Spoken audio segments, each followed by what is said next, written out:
Bueno, eh, muy buenos días, ¿cómo están?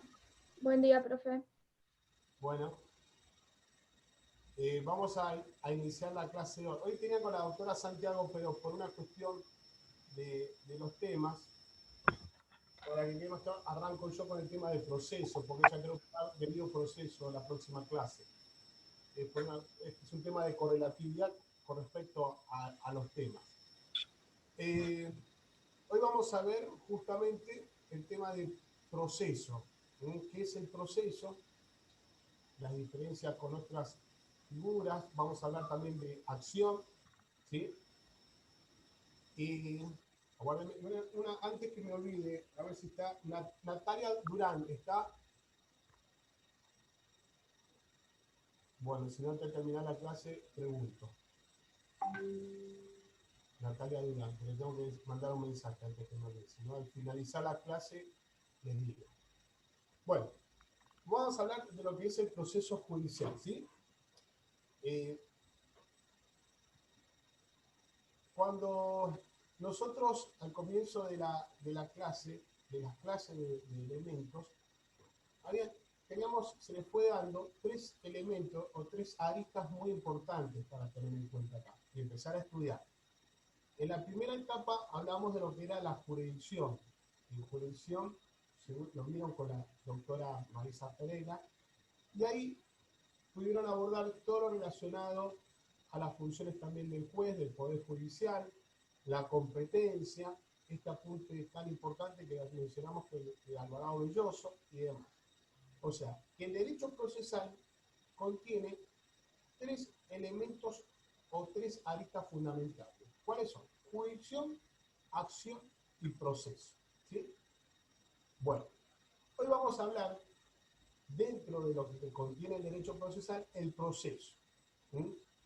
Y para hablar de proceso, siempre salimos con la idea que esto como una figura central, de que no se acepta, tenemos en claro que no se acepta la justicia por mano propia. Ante la violación de un derecho, no podemos adquirir, no podemos ir a lo que se llama la justicia por mano propia, no podemos hacer eso. Entonces, por eso justamente está la ley, el proceso y el derecho procesal. Entonces, ¿qué se necesita? Justamente es recurrir ante la violación o se ve afectado un derecho, debemos recurrir ante el órgano jurisdiccional y solicitar en ese caso que se aplique, este juez que aplique el derecho material al caso concreto. En este caso el juez va a actuar en su calidad de tercero imparcial. Eso lo tenemos muy claro. ¿No?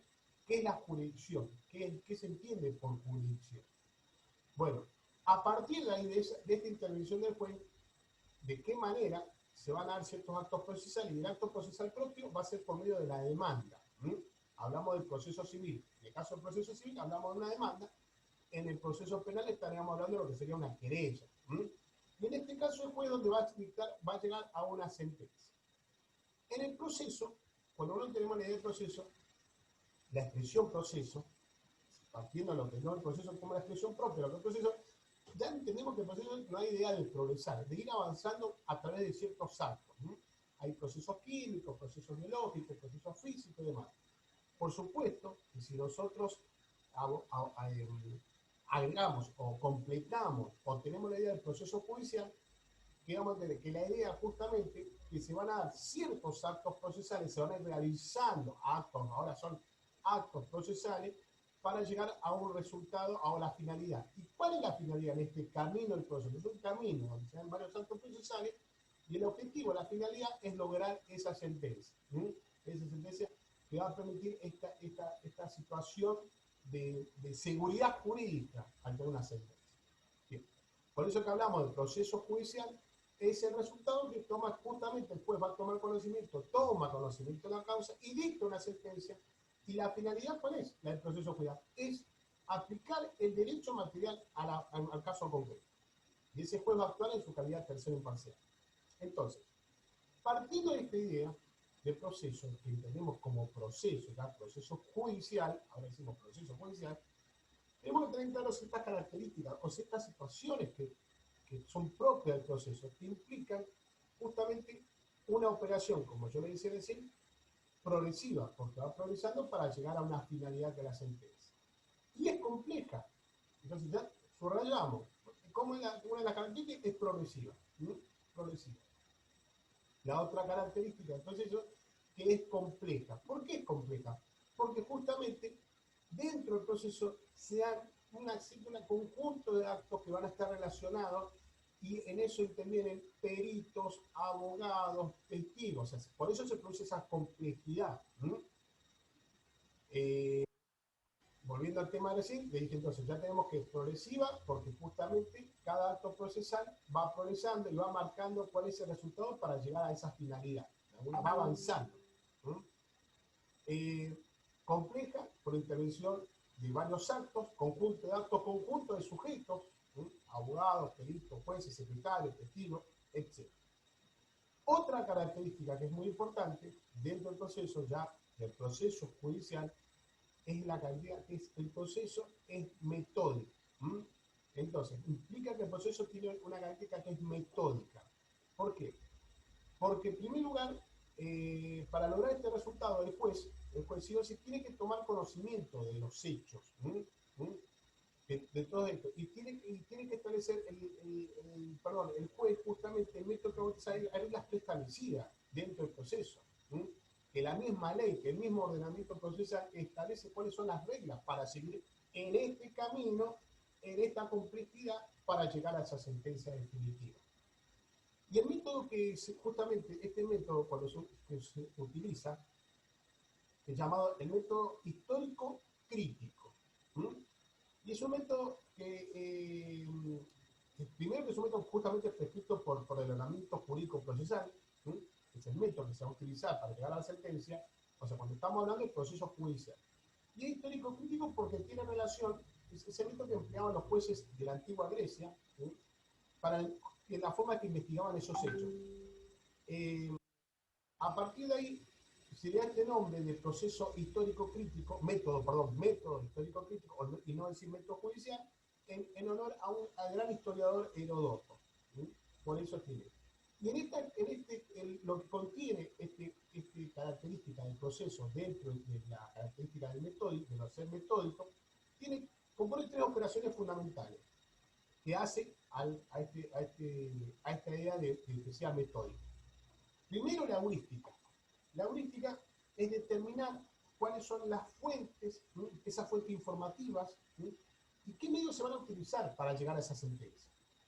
La otra operación que se va a establecer dentro del proceso y dentro de este método es la crítica, que es justamente determinar el valor de cada prueba que se va a dar en base a los hechos, para luego tener una característica interna dentro del método que es la síntesis, por el cual el juez va a recrear todos estos hechos del pasado para llegar justamente, para plasmar a través de estos hechos pasados, con las pruebas, con la valoración de estas pruebas, con la comparación de las pruebas, para lograr una sentencia definitiva. Entonces, en primer criterio, entonces, a suerte de repaso como introducción, ya tenemos en claro qué se entiende por proceso y qué es el proceso judicial y qué contiene el proceso judicial. Estas tres características propias es la complejidad, que es compleja, progresiva y metódica. Se busca con la finalidad de declarar justamente el derecho material en forma correcta a través de todos estos actos procesales, y entendemos entonces, les vuelvo a repetir, lo que contiene el derecho, el proceso, lo que contiene el proceso es justamente lo complejo, que es compleja, progresiva y metódica. Estas características son características del proceso judicial, que es compleja, progresiva y metódica. El método se utiliza en el histórico crítico. ¿Bien? Bueno, y esto, ¿me escuchan bien, chicos? ¿Me escuchan bien? Sí, profe. Bueno, perfecto. Bien. Entonces, si uno va estudiando, cuando hay ya este tiempo de estudio, fíjense que ya han abordado o han estudiado, viene estudiando dentro de lo que tenemos como derecho procesal, todo lo relacionado, como dije, con la jurisdicción. Cuando hablamos de jurisdicción, hablamos de la situación de deberes, jueces, competencia. Acá estamos hablando ya del proceso. Y dentro del proceso nos vamos a meter en lo que ya podemos entender desde el inicio. ¿Por qué se inicia el proceso? Con la demanda y termina con la sentencia. Pero dentro de todo este recorrido del proceso hay actos procesales. Y estos actos procesales, les vuelvo a repetir, en base a esta complejidad, a ser progresivo y utilizando un sistema metódico, se busca llegar a la sentencia, a una sentencia definitiva. Es la finalidad de declarar el derecho material. Bueno, con estos conceptos, o con este criterio, estos caracteres del proceso, ya podemos empezar a abordar o tener una idea de los conceptos que nos dan los autores. Y yo le voy a decir, esto está en el apunte, pero no, le hago una lectura de este concepto. Arasi dice que al leer este concepto podemos ya hablar y desarrollar, desglosar este concepto de Arasi. Dice, el proceso es aquella actividad compleja, progresiva y metódica. Fíjense que ya el concepto de Arasi ya habla de la característica, se la dije recién, por qué es compleja, por qué es progresiva y por qué es metódica. ¿Y qué método se utilizaba? El histórico, crítico y demás. Con las caracteres internos, las tres operaciones de la heurística, la crítica y la síntesis. Y nuevamente arranco el concepto de Arasi. El proceso es aquella actividad compleja, progresiva y metódica que se realiza de acuerdo con reglas preestablecidas. Se realiza con reglas preestablecidas. O sea que hay, ¿cuáles son las reglas preestablecidas? El código de procesal, el ordenamiento procesal. El ordenamiento jurídico procesal son las reglas preestablecidas para seguir con el proceso, cuyo resultado será el dictado de la norma individual de conducta, que es la sentencia. Esa es la finalidad. Que es la finalidad de declarar el derecho al material aplicable al caso concreto. Ese es un concepto de Arasi. Hay otros conceptos, por ejemplo, Odrigo dice que el proceso es una operación compleja, progresiva y metódica que produce en el juez el conocimiento de causa y cuya finalidad consiste en posibilitar la declaración del derecho material. Es declarar el derecho material. Las partes serán afectadas, se busca el proceso, se pone en movimiento el aparato jurisdiccional por medio del proceso y se inicia con la demanda. Ya empezamos, fíjense chicos, cómo empezamos a entender ciertos términos jurídicos propios del derecho procesal. Palacio dice que el proceso es el conjunto de actos recíprocamente coordinados entre sí. Está la relación de cada acto procesal lleva a otro acto procesal, de acuerdo con reglas preestablecidas, el mismo criterio que decía Arasi, que conducen a ¿qué? A la creación de una norma individual destinada a regir un determinado aspecto de la conducta del sujeto, ajenos al órgano que ha requerido la intervención de este en un caso concreto, así como la conducta del sujeto, también extraños al órgano, frente a quienes se ha requerido esa intervención. Sabemos que los sujetos, que las partes, ante una situación desde el punto de vista para declarar el derecho, en un caso conflicto, donde se ve violada la norma de fondo, se pone en movimiento el aparato jurisdiccional, pero ese aparato jurisdiccional tiene que estar todos los actos del inicio de la demanda hasta llegar a la sentencia, deben estar coordinados recíprocamente, pero siempre con reglas preestablecidas, que es lo que le decía recién, que es el ordenamiento jurídico procesal.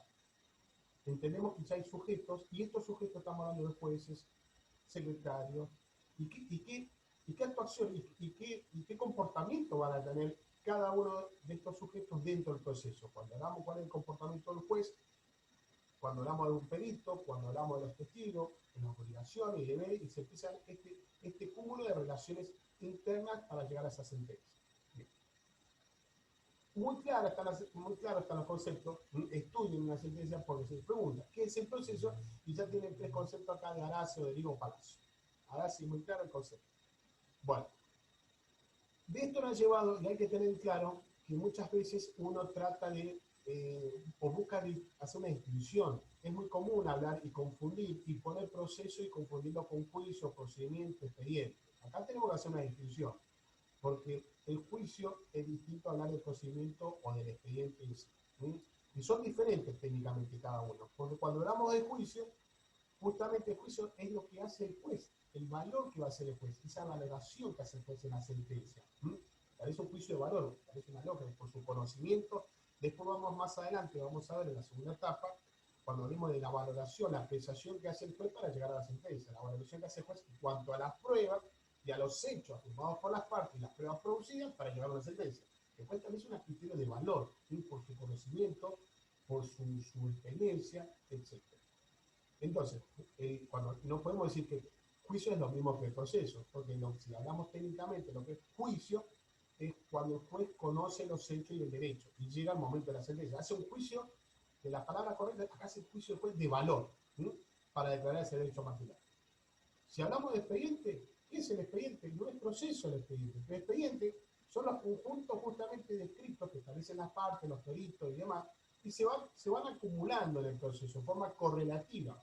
El expediente contiene justamente cuando uno va, bueno, ahora no, es difícil ir ahora en estos momentos a tribunales, pero cuando uno pide un expediente, lo está pidiendo el proceso, uno pide el expediente, y en el expediente se va a encontrar con un acopio de escritos que van a estar correlativos, foliados, con focas, en forma correlativa, donde va a tener una carpeta, una carátula, donde va a contar qué juzgado de la secretaría, el número de la causa, el nombre de las partes, que es la forma que se pide el expediente.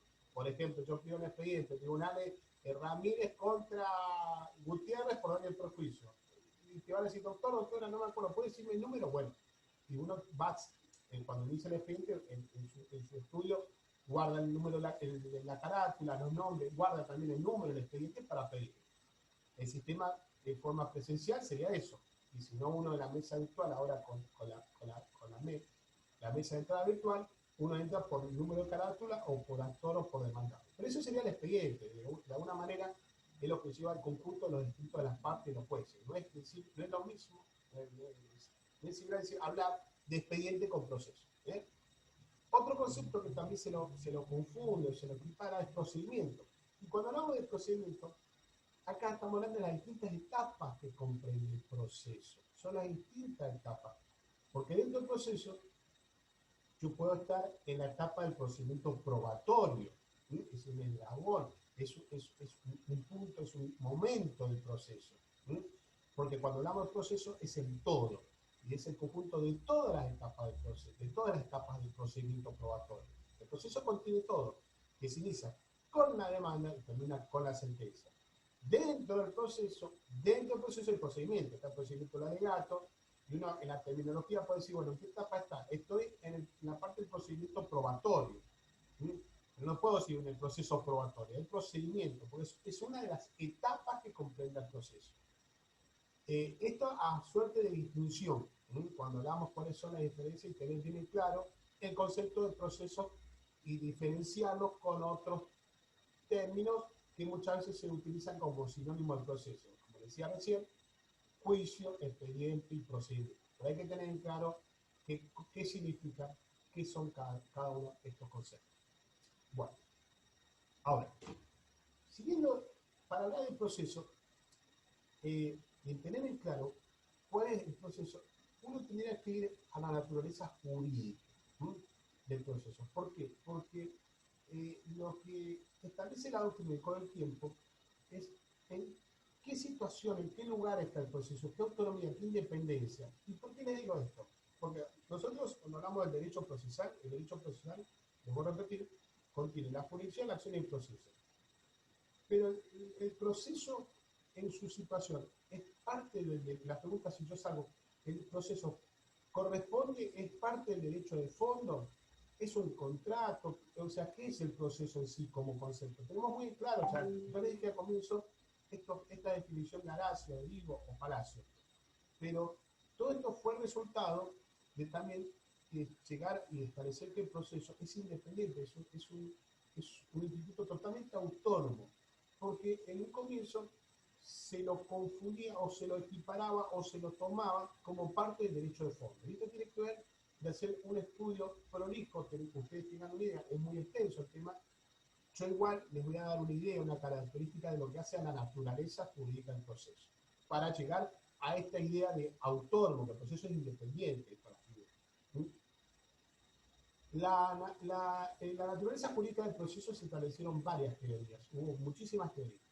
Estas teorías trataban de alguna manera establecer la situación de la naturaleza jurídica del proceso en cuanto a esto, lo que yo decía, porque era progresiva, metódica, compleja y demás. Y una de las teorías fue la primera, que fue una de las primeras teorías que tiene su fundamento en el derecho romano, era la teoría contractualista. Esta teoría estaba inspirada en el sistema, lo que se llamaba antiguamente la litis potestatis del derecho romano. Nosotros vimos, ¿se acuerdan que yo les hablé cuando hablamos del derecho procesal, hablamos de historia del derecho procesal y se acuerdan que hablamos en el comienzo cómo estaba el sistema de derecho procesal con las leyes de acción, el proceso formulario, el extraordinario comunitario y demás. En toda la evolución, de alguna manera, la suerte de evolución que tuvo el derecho romano y la influencia que tuvo sobre los demás ordenamientos. Pero esta teoría, hablando específicamente del proceso, hablaba de la teoría contractualista. ¿Y qué decía? Se inspiraba en esta lista contestante del derecho romano y hablaba justamente que el proceso, chicos, era un contrato. Para esta teoría se cerraron contratos, porque dice que las partes se presentaban ante un magistrado, ante un pretor, y llevaban sus situaciones, ¿no? Se llevaban sus reclamos y otros su defensa. Y acá se trababa la suerte de litigio, una suerte de contrato, para que después, luego, luego esa suerte se establecía el alcance de lo que iba a ser el litigio, luego se lo sometía a un juez para establecer, digamos, si era absolver o no a la parte, ¿entienden? O condenar.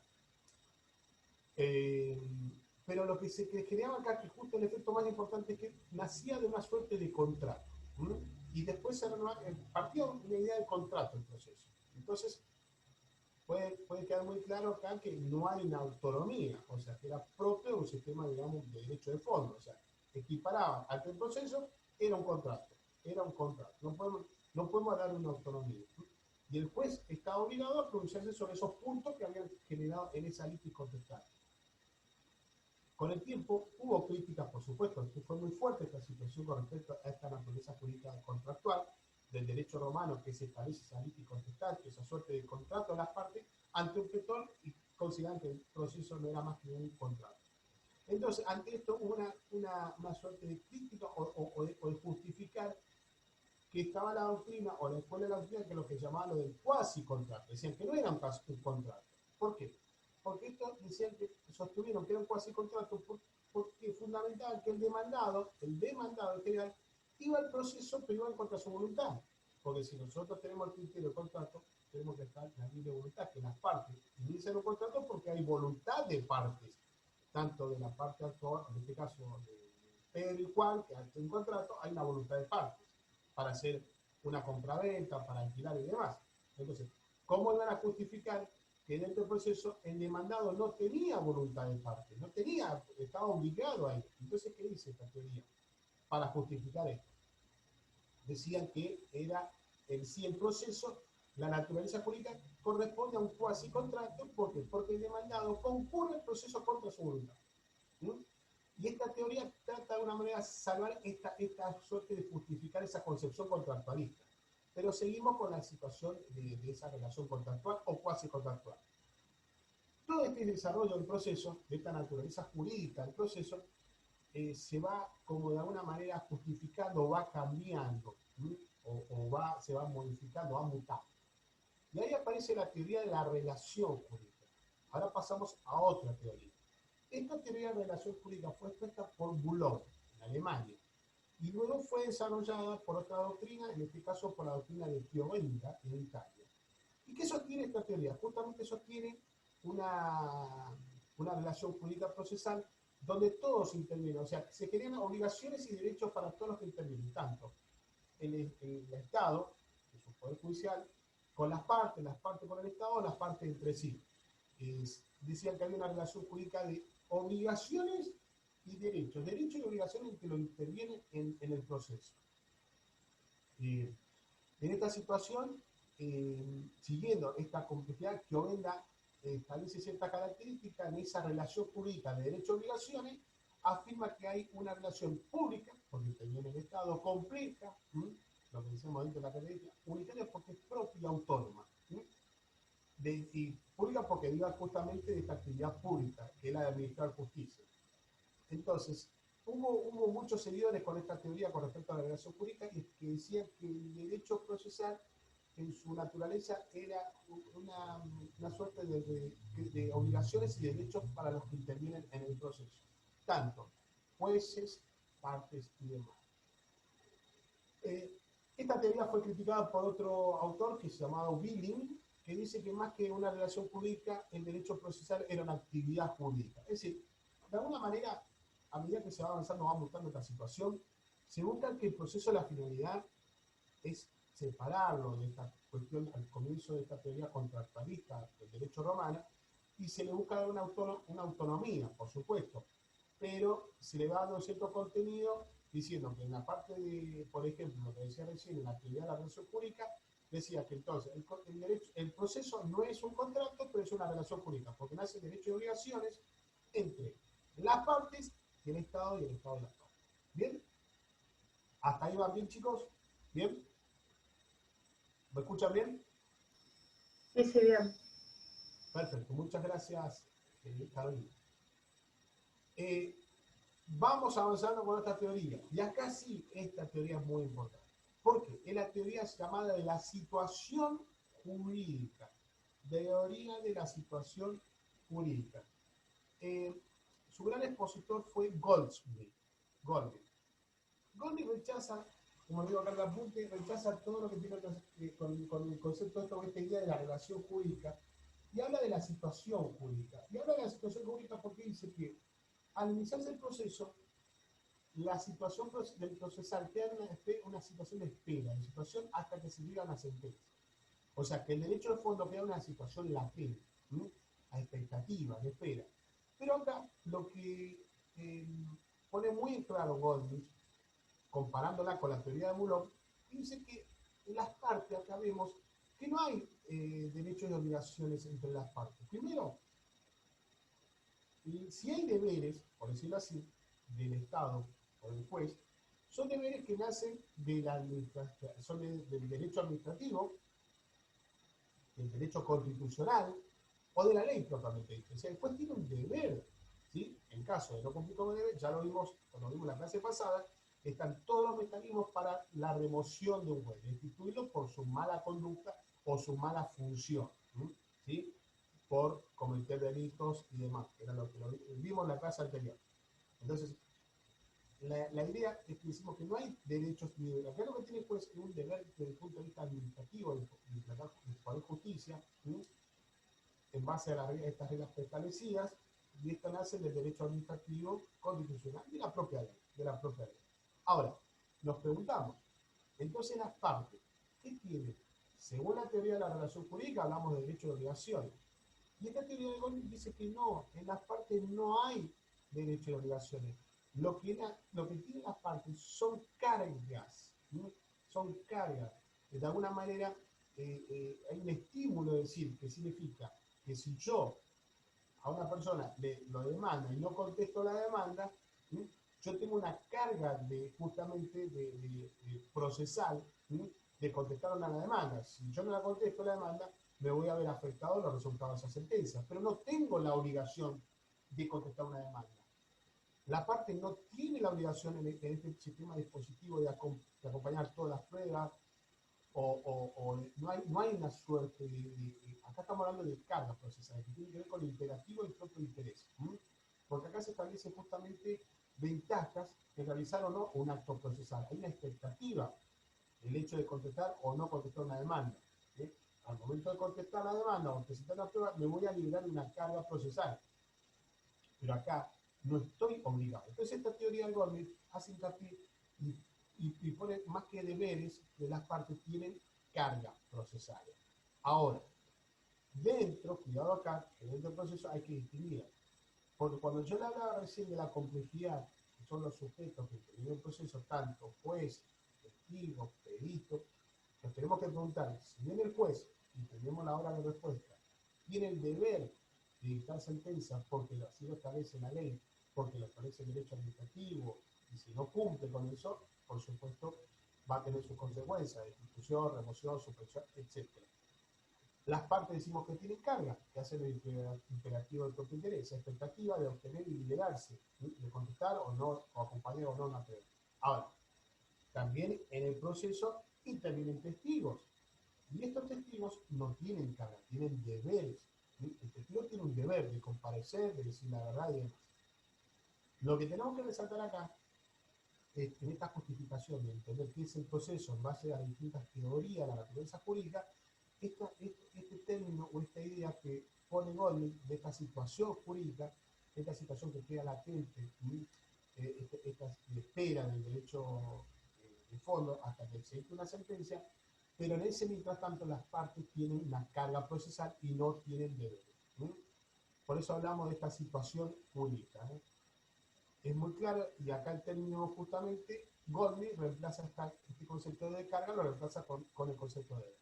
Después está la teoría de la institución jurídica, que esta la sostenía WAF, que era un conjunto justamente de actividades relacionadas entre sí por una idea, por un vínculo común y una idea objetiva. O sea, lograr una pretensión, ¿sí?, a través de que es justamente esa idea común, a través de satisfacer esta pretensión con la idea de ese conjunto de voluntades, ¿sí?, tanto el actor, el demandado y el juez. Bueno, para ir finalizando esta idea del proceso, todos... Profe, Sí, sí, Alana. ¿puedes repetir la última? La de WASP, Sí. ¿cómo no? La idea de WASP es justamente, él hablaba de la idea de la institución del proceso. La idea, WASP hablaba del concepto de la teoría de la institución y sostenía, daba dos elementos, que son, uno del elemento fundamental es la satisfacción de un proceso. Dentro de la organización procesal, la finalidad es satisfacer una pretensión, o sea, un reclamo. Y el otro elemento era ese conjunto, que para lograr eso era un conjunto de voluntades que estaban dados por distintas personas en este proceso. El actor, el demandado del juez. De alguna manera estas teorías son, a ver, para que ustedes entiendan, cada uno, cada doctrina, cada sector, trató de justificar o de dar una naturaleza jurídica, pero la finalidad acá es separarla al comienzo, si hablamos de la teoría contractualista, del derecho romano. ¿Sí? Lo que se busca justamente, porque cuando hablamos del proceso, está muy ligado el tema del proceso y la acción, cuando lo vamos a ver en un rato, a la idea del derecho de fondo. Con el tiempo se le puede dar independencia al derecho procesal y al proceso. ¿Por qué? Porque tiene principios propios, porque tiene elementos propios. Por eso es nuestra idea, no podemos confundir o no podemos llevar a cabo que el proceso lo absorbe o lo contiene el derecho de fondo. Esa es la idea. Todos estos autores de esta doctrina fueron justificando y estableciendo lo que hace la naturaleza jurídica del proceso para dar una idea clara que es el proceso dentro de lo que hace el derecho procesal. Nosotros ya tenemos claro, les dije recién el concepto, pero uno si ya entendemos por proceso, sabemos que el proceso, le voy a repetir chicos, que se inicia con la demanda y termina con la sentencia. Y dentro del proceso hay varios actos procesales que se van a dar en forma progresiva y metódica en base a estas reglas preestablecidas, justamente establecidas por el ordenamiento jurídico procesal. Si hay una reflexión como consecuencia de toda esta teoría, les voy a leer, de alguna manera uno trata de justificar el proceso y si bien el proceso como instrumento que es necesario, justamente con el ejercicio de la jurisdicción, movimiento que tiene el Poder Judicial, y la acción, que ahora les voy a hablar un poco del tema de la acción, sabemos que muy claro que lo que se busca que es, el proceso es un fenómeno único. Y les voy a leer este concepto como idea de poética que me gusta como para cerrar este tema de proceso, que habla, que dice, que tanto el deber, derecho de la jurisdicción, deber, derecho de la jurisdicción, el deber y derecho que tienen los jueces para dictar sentencias, como los llamados y deberes y derechos de los sujetos o cargas, dice deberes y derechos, porque hablaba un poco para justificar la idea de la teoría Boulog, o cargas, como establece Goldman, y expectativas, para la doctrina de la situación jurídica, no emanan de un contrato. Acá dice que acá lo que quiere decir es que no van a emanar, el proceso no emana de un contrato ni tampoco de un cuasi contrato, ni tampoco de una relación jurídica simple o compleja, o de la aludida situación jurídica. Lo que dice el político, sino que emana de la ley. O sea, el proceso lo establece la ley. Es un concepto como para cerrar la idea de lo que es el proceso. Es claro que cuando hablamos del proceso judicial, es muy claro y está muy específico, y los distintos conceptos que tanto Poderigo, Horacio, Palacio siempre habla, establece el proceso, se establece en base a reglas preestablecidas, en un método por el cual se debe respetar y se debe seguir a criterio de estas reglas preestablecidas, que es el ordenamiento procesal.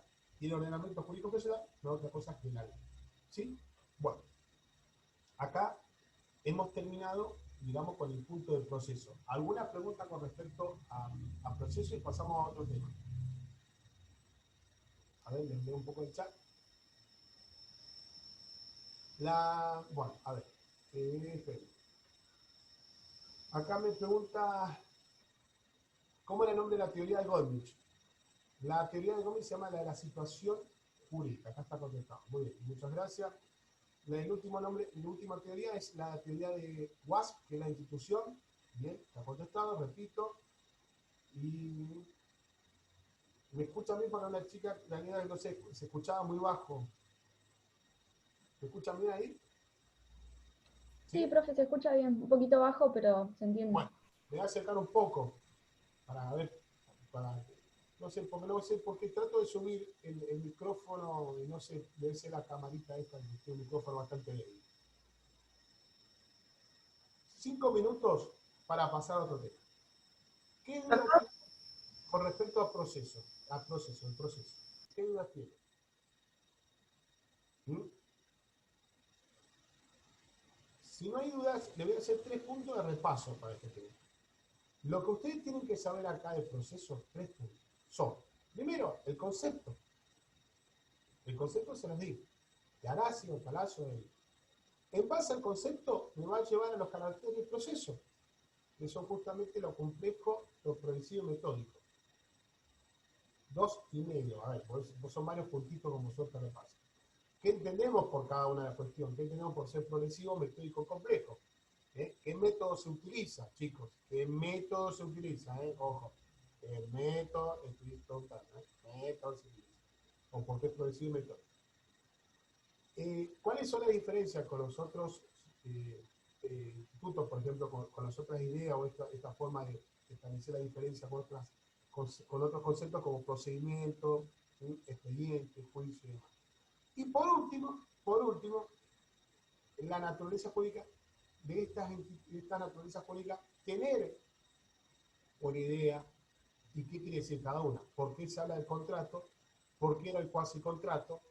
Si hablamos del cuasi contrato, es por esa cuestión de esa suerte de traba de litis contestantio que las partes ya establecen los puntos de litigio ante un magistrado.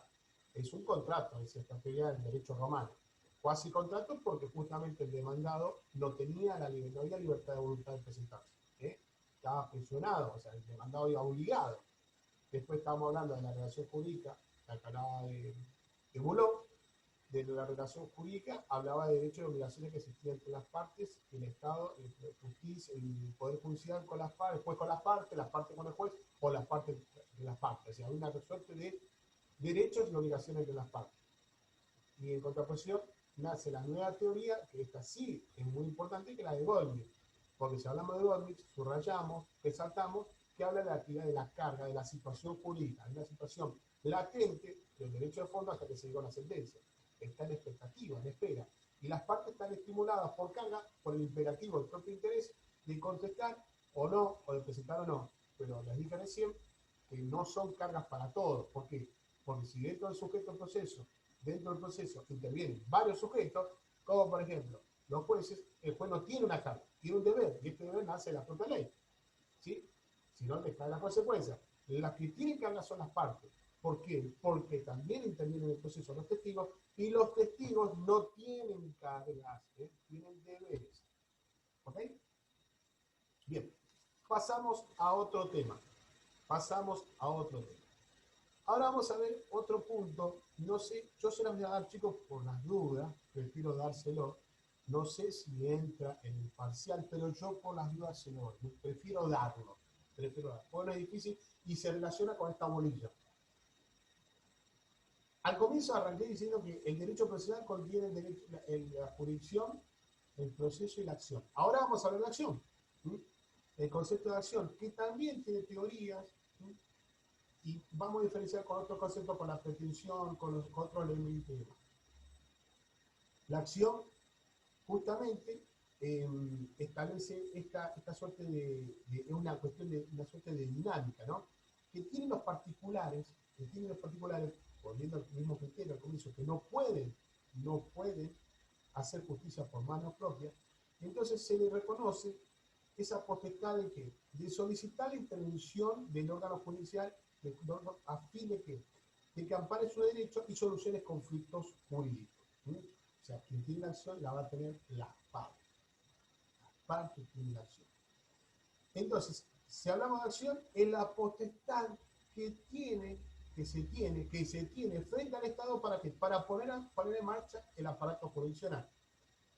¿Cómo ahora podemos empezar a entrelazar estos tres términos? O sea, ante una situación de conflicto, yo, por medio de la acción, esa potestad, pongo en movimiento el Estado, pongo en movimiento el aparato judicial para llegar a una finalidad que es la sentencia. O sea, ahí, fíjense cómo ya tenemos tres elementos. Acción, pongo en movimiento el aparato judicial, ¿por medio de qué? Por medio de un proceso. Y ese proceso me va a llegar a la sentencia. ¿Mm? Entonces, es muy claro entonces que la acción ya pasa a ser una suerte de una herramienta fundamental, ¿sí?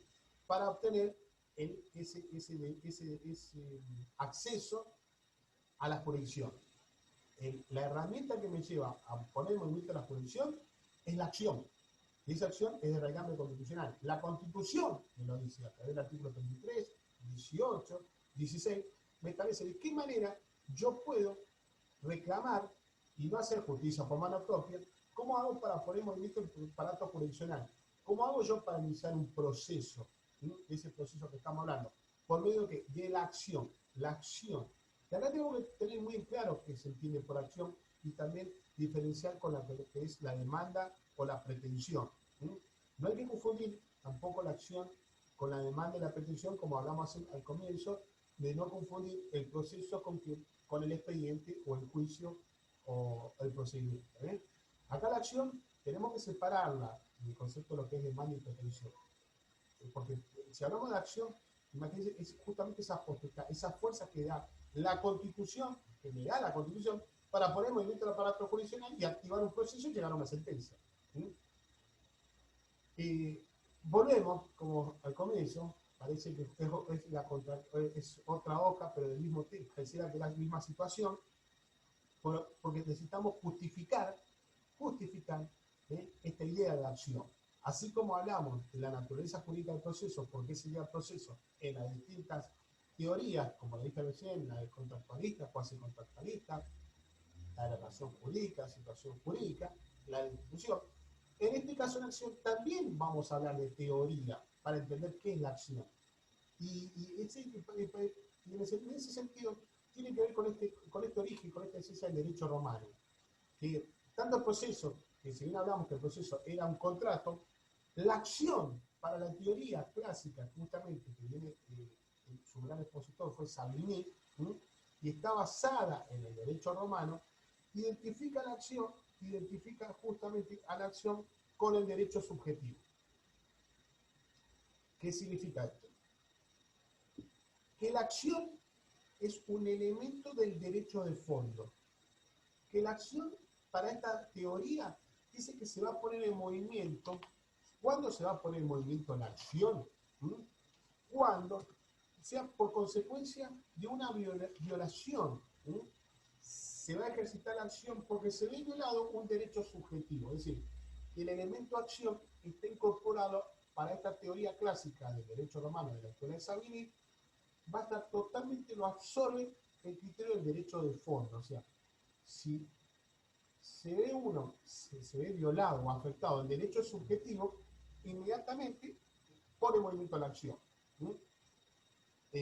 Entonces pone en movimiento esta suerte de armado o pie de guerra la acción, porque se ve violado un derecho justamente subjetivo de fondo. Entonces, la acción es propio para esta escuela, lo contiene el derecho de fondo, el derecho subjetivo. Y con este criterio, con este concepto de la teoría clásica de Savigny, el derecho romano, sostiene que de alguna manera no hay derecho sin acción o no hay acción sin derecho. No hay derecho sin acción porque si el derecho no tuviese una acción que lo proteja, carecería de eficacia. Y de la otra manera, no hay acción sin derecho porque la acción es parte del derecho. O sea, para esta escuela dice que la acción es parte del derecho. Y en este caso no hay acción sin derecho. Esta teoría, por supuesto, si bien esta teoría tuvo muchas afirmaciones, y que de alguna manera en un comienzo fueron muy acertadas, al comienzo, estamos hablando de teorías que vienen del derecho romano, y su gran expositor fue Savigny, que se llamaba la teoría clásica de la acción. Como conclusión a esta teoría clásica, es justamente que la acción es parte y propio, es un elemento propio del derecho subjetivo, ¿sí? Del derecho de fondo. Y acá tuvo varias críticas a esta teoría, ¿sí? Un criterio para justificar qué se le critica a esta teoría clásica, la crítica a la teoría clásica es que dice que puede haber derecho sin acción. Sí, dice que sí puede haber. Estamos hablando de las famosas obligaciones naturales, ¿sí? Las cuales, al no existir una acción, no existe una acción en una obligación natural, una vez que se cumple, se requiere, o sea, si yo, por ejemplo, para que usted entienda, en una situación donde hago una prescripción o pasó un tiempo donde ya se pierde la acción porque yo no puedo accionar, y una persona que le debía una cantidad de dinero y pasaron años y igual me lo da, se transformó en una obligación natural. Y acá no se ejerció la acción. Y sin embargo, pasó a ser una obligación natural. Entonces es una forma de justificar. También dice que puede haber acción sin derecho. O sea, a lo que decía recién esta teoría clásica, que no hay derecho sin acción o acción sin derecho, la crítica dice que sí, puede haber derecho sin acción, por ejemplo, como le dije recién, una obligación natural, ¿sí? O puede haber acción sin derecho, cuando se explica que dice, ¿cómo se puede explicar que se pone en marcha un proceso que después va a dictar una sentencia, ¿sí? Y que después en la sentencia va a desestimar lo que pretendía el accionante? Es decir, ¿cómo vamos a entender? Dice, ¿cómo se va a justificar? Una parte, a ver, dice esto, inicia un proceso, se llega a la sentencia y el juez desestima lo que pretende el accionante. Entonces, ¿qué pasó durante el procedimiento? ¿Qué hubo? ¿Cómo se puede justificar el sentido de ese proceso? ¿Cómo vamos a justificar? O sea, lo que quiere decir esta teoría, que no podemos abordar a que nada más que la acción es parte del derecho subjetivo. ¿Mm? Por otro lado, entonces, un poco, si quería, de alguna manera, uno se tiene que preguntar, ¿en virtud de qué facultad derecho esa persona ha podido promover el proceso? ¿De qué manera? ¿Cómo se puede justificar esta forma de promover un proceso si no hay acción? Entonces, cuando de repente se llega a una sentencia y no se le da lugar al accionante, entonces, ¿qué pasó durante todo este proceso? Esta fue una crítica muy importante a la teoría clásica. A ver, ¿entendieron acá el criterio de la crítica? Así sigo. ¿Me entienden? ¿Quedó claro, Sí, chicos? A ver, escucho, freno un poco acá, para que ustedes entiendan esta teoría. A ver.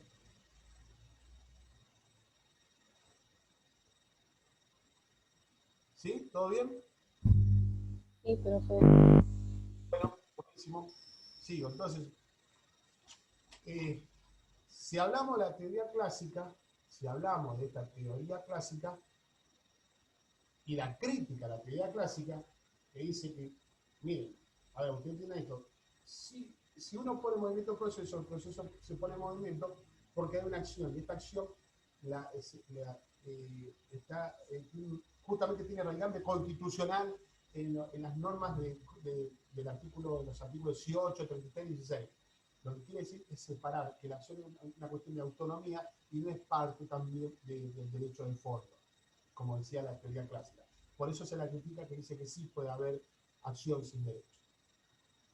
Nace con esto teorías modernas. Las teorías modernas se sostienen primero en un comienzo en Alemania, y lo que busca, como hablamos al comienzo también, que es parecido a lo que busca la autonomía o separar el proceso este de otro concepto, lo que busca en esta teoría sostiene que darle autonomía a la acción, independientemente del derecho de fondo, del derecho subjetivo, que ha sido violado.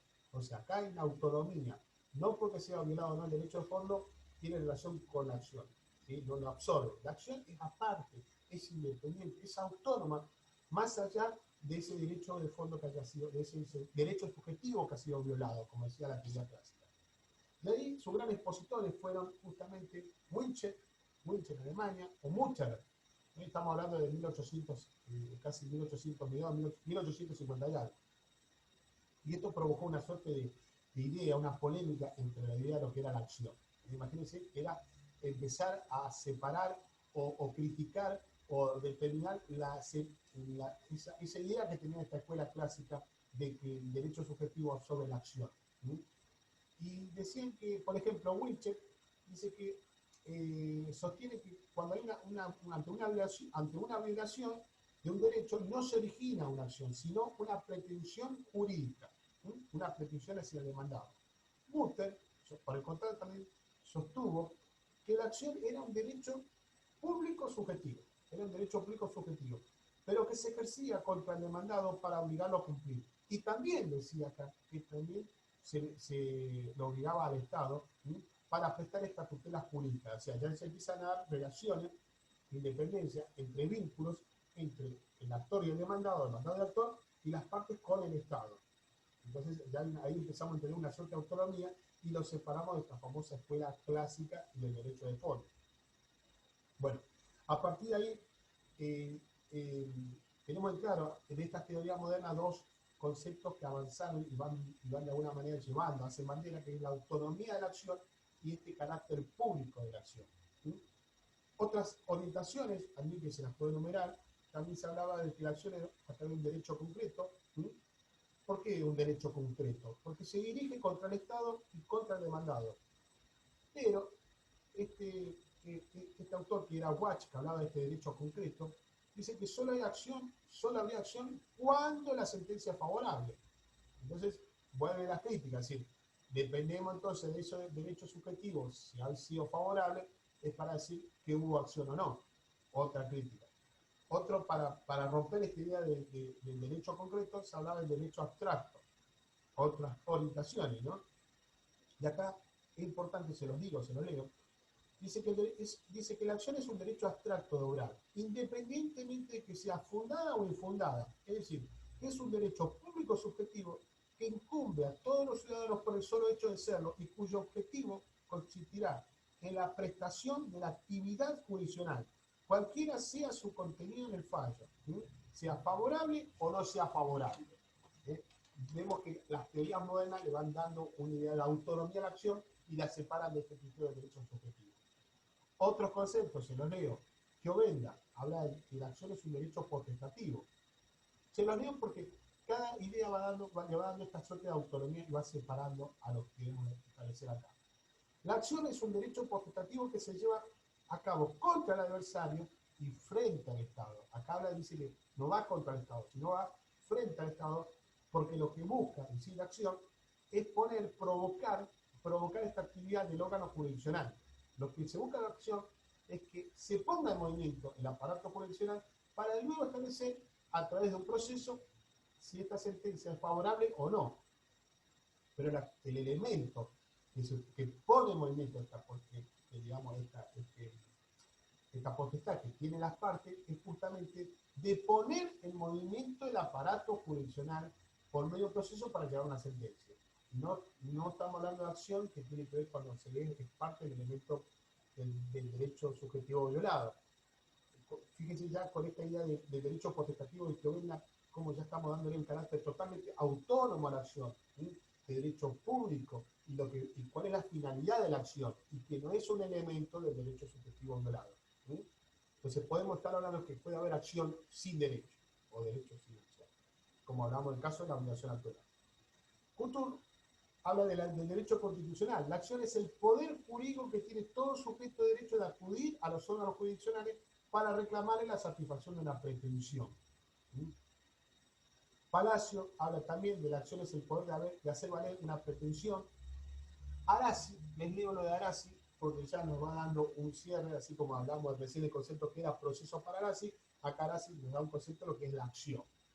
La acción es un derecho concreto del sujeto frente al Estado, o sea, que no obliga al Estado, se pone frente al Estado, del cual no solo el titular quien obtenga una sentencia favorable, sino todo aquel que pueda obtener una sentencia de mérito.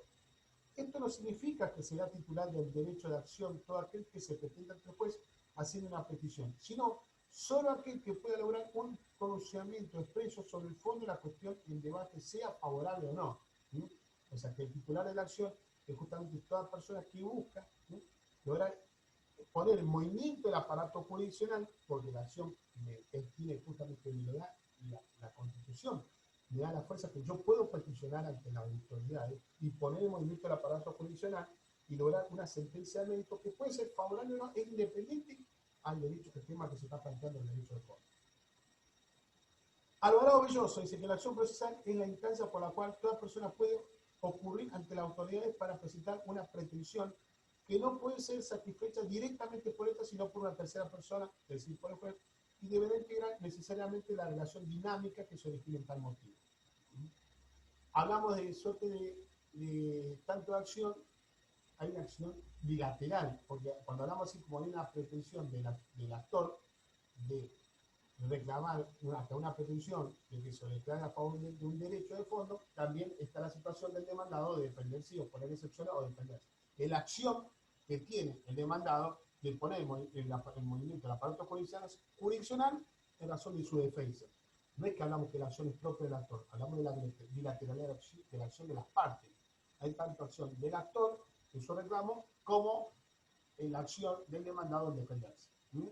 Bueno, a medida que vamos avanzando, ya con esto podemos establecer, a suerte de resumen, con respecto a la acción y su naturaleza jurídica, las distintas escuelas que de alguna manera de su desarrollo al comienzo hasta las teorías modernas, teorías del derecho constitucional o facultativo, ¿qué se busca? Separar la acción de esta idea de que pertenece o que es parte del derecho subjetivo. La acción es autónoma y que de alguna manera no, tiene raigambre constitucional.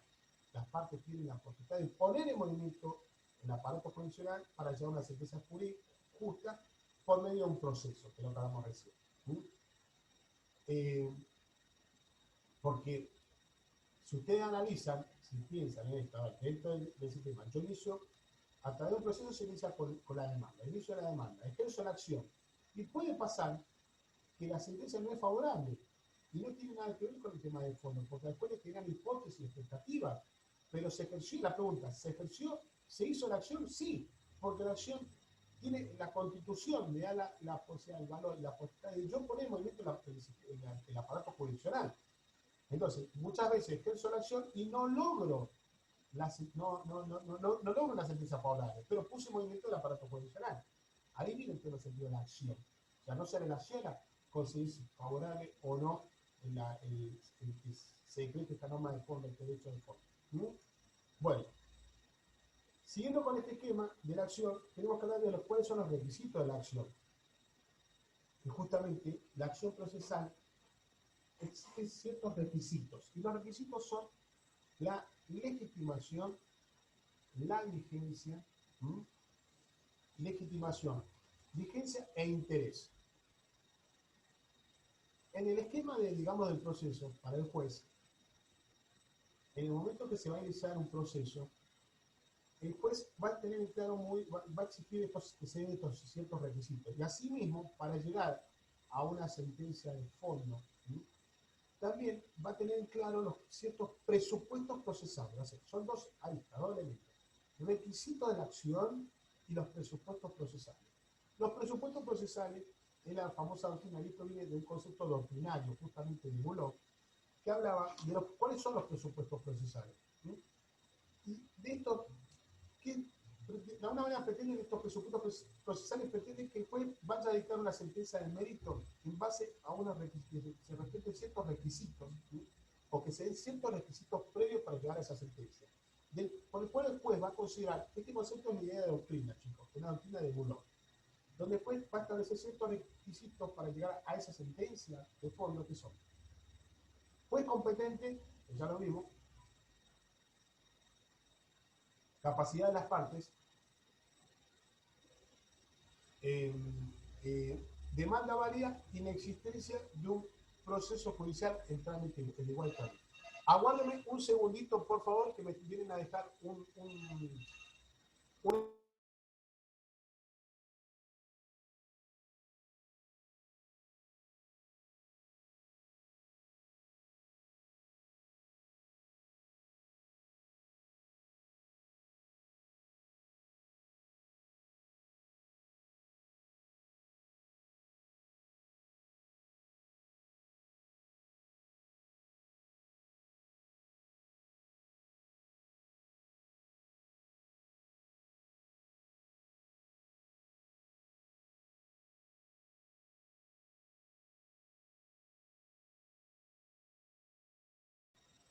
Bueno, disculpen, gracias. Bueno, siguiendo el tema.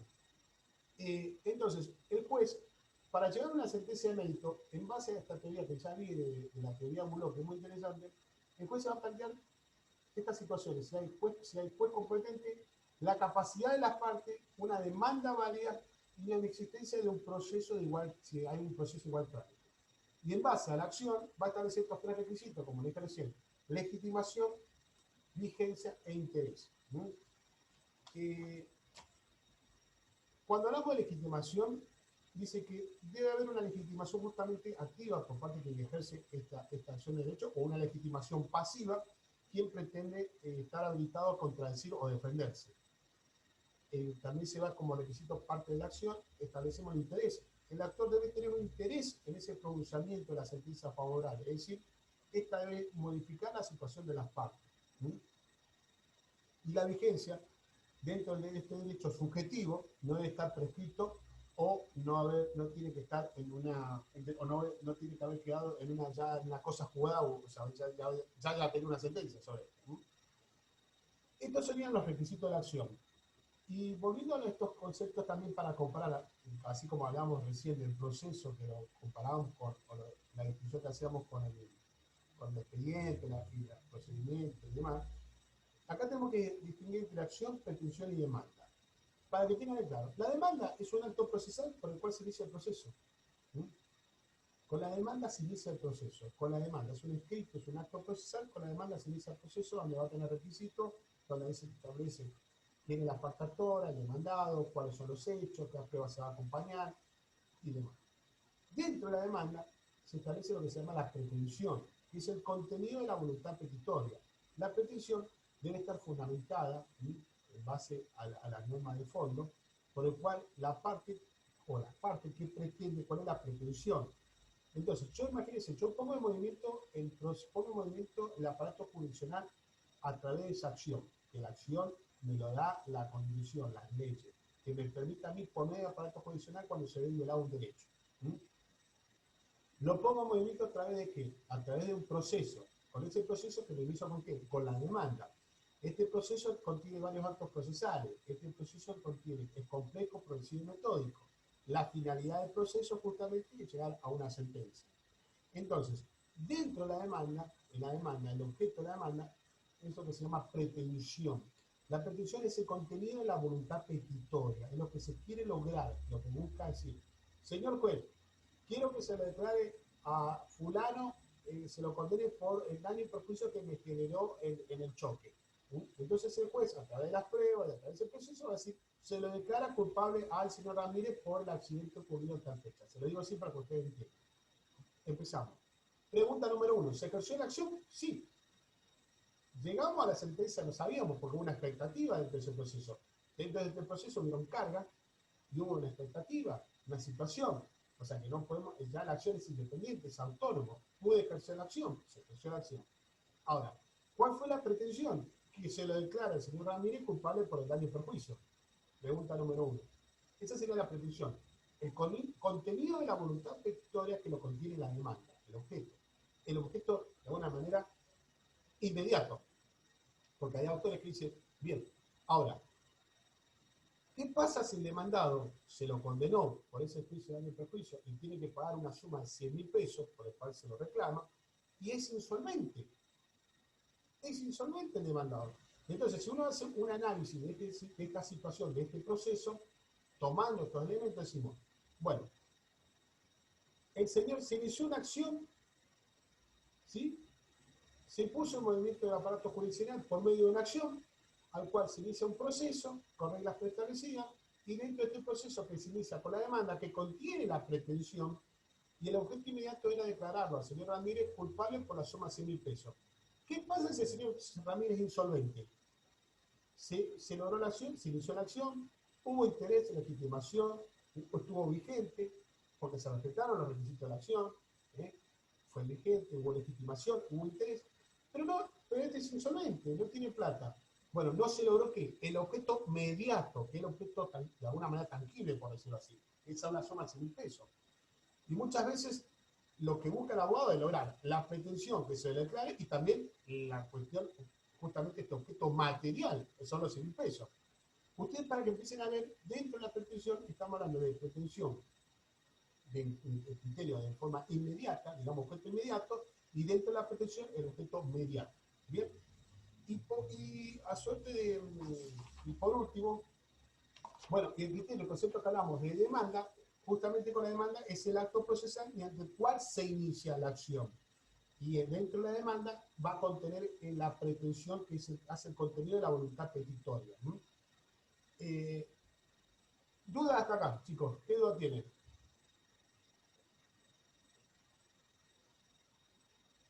Yo, profe, tengo una preguntita. Sí, ¿Puede ser que el juez adecue esa petición de la parte o del Ministerio Público a decir que, por ejemplo, es absurda o que no correspondería? por eso primero, a ver, el juez lo que va a establecer en base a los presupuestos procesales, como te dije recién, el juez va a establecer primero si es competente, lo primero va a establecer, si es capacidad de las partes, si la demanda es válida. A ver, si la demanda es válida, por ahí tendría que ver con eso, que dentro de la pretensión debe estar fundado en el derecho, debe estar fundamentado. Ejemplo, o sea, hubo un choque, declaración que es, a ver, porque tiene esa relación también con la competencia que hace a la materia, a la competencia del lugar, y si, a ver si es lo que querés preguntar, a ver si va por ahí, ¿eh? Si uno inicia una demanda por, por alimentos, después tiene que haber una adecuación en base a la pretensión de la parte, ¿entendés? Y en base a su resolución. Por eso tiene que estar fundada. No sé si es eso lo que me estás preguntando. A ver. No, sí, claro, es que en realidad lo que había visto en estos días, estaba viendo un documental sobre Petigiani, cuando pasó todo esto de un grupo neonazi acá en Mar del Plata, y él cuando Sí. hizo la pretensión de las condenas a los acusados fue algo mínimo, 10 meses, 8 meses, y después el tribunal decidió que les iba a dar 10 años y que el Ministerio Público Fiscal no estaba adecuando las condenas y lo estaba minorizando a la causa. Bueno, lo que pasa es que ahí estamos hablando de dos cosas distintas. Primero estamos hablando de otra competencia que tiene que ver con el sistema penal. Ojo, porque se busca una condena, acá las reglas Ah, ya, ya. estamos hablando de otra cosa. Lo que tiene que haber muy en claro, que acá estamos hablando de la indisponibilidad y disponibilidad que tienen las partes en un proceso civil. Si hablamos de distinción en un proceso penal, se busca justamente la pena y actúa el Ministerio Público, y la situación es totalmente, por decirte, inquisitiva, hasta oficiosa, por decirte así, más allá de lo que presenten las partes o la querella, decidir, porque el Ministerio Público está representando a la sociedad. Cuando estamos hablando de un sistema civil, lo que se busca de alguna manera, en este caso puntual, es un resarcimiento. Y acá tiene que haber un grado de, lo mismo al comienzo, que son los principios de congruencia. Después tiene que ser congruente, o debe haber una adecuación. ¿Con qué? Con la pretensión y la sentencia. O sea, después tiene que ser congruente y decir, señor juez, yo pretendo que se juicio por daño y perjuicio. Después no puede ir más allá de lo que pide la parte. ¿Me seguís? Entonces, la situación es totalmente distinta. ¿Quedó claro? Ahí no sé si es eso. Sí, sí, sí, sí, quedó claro. Listo, gracias. Acá hay que distinguir entre lo que es el sistema penal con el sistema civil. Después tiene que actuar en base a lo que pretende, a la adecuación.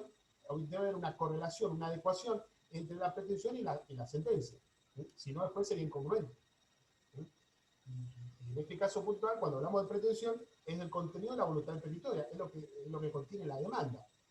Lo que contiene la demanda. Pero muchas veces, por eso para distinguir acá, uno inicia la acción, se logra la pretensión, después me hace lugar, pero no logra un objeto inmediato, que es el monto de los 100.000 pesos, como me dije recién. O puede pasar que yo quiero demandar a varios en forma solidaria, y después dice, bueno, yo demando a Luis, Juan y Pedro, y después dice, bueno, por 100.000 pesos, pero solo condenan a Pedro que me pague los 100.000 pesos. Logré los 100.000 pesos, logré el objeto inmediato, pero la pretensión no la logré, que era que se condenen a los tres.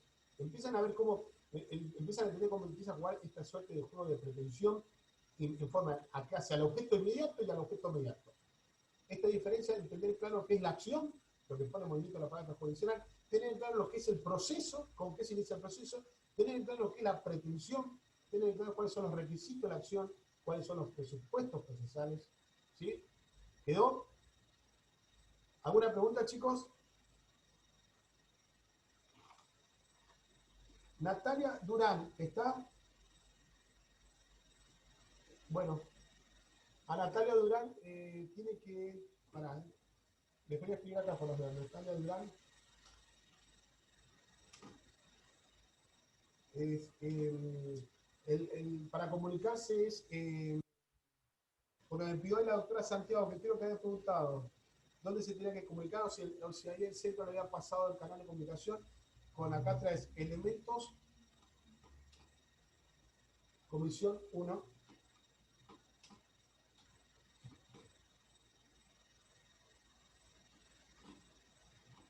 Esto para Natalia Durán, elementos, comisión 1, ver un poco si está, no lo leo.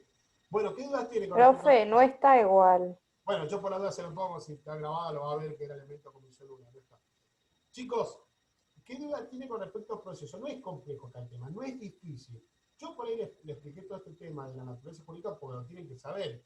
¿Por qué el proceso y por qué es la acción? Y de dónde nace la acción y cómo se da esta suerte de autonomía o de criterio de carácter público de la acción o el criterio de separar el proceso, el concepto que tenemos como proceso, como definición propiamente del proceso. Y por eso tuvimos que ir un poco a la naturaleza jurídica, chicos. ¿Bien? Bueno, ¿dudas? ¿Alguna duda? Veo que estamos bien. Ahí les dejé, a suerte de apunte, les dije lo más importante. Después hay otro elemento que tiene que ver con la pretensión. No es difícil, lo pueden leer, que se entiende por sujeto, objeto, pero yo les hice acá un resumen del tema. Bueno, si no tienen dudas, terminamos la clase hoy. ¿Sí? Bueno, profe, gracias. No, gracias a usted. Gracias. Porque se comunica, les vuelvo a repetir, no es difícil. Parece que es complejo las teorías, pero si la ven, no es difícil. No, hay que distinguir bien las teorías. Bueno, que tengan un lindo fin de semana, Gracias, chicos. profe, buen fin de... Buen fin de. Hasta luego.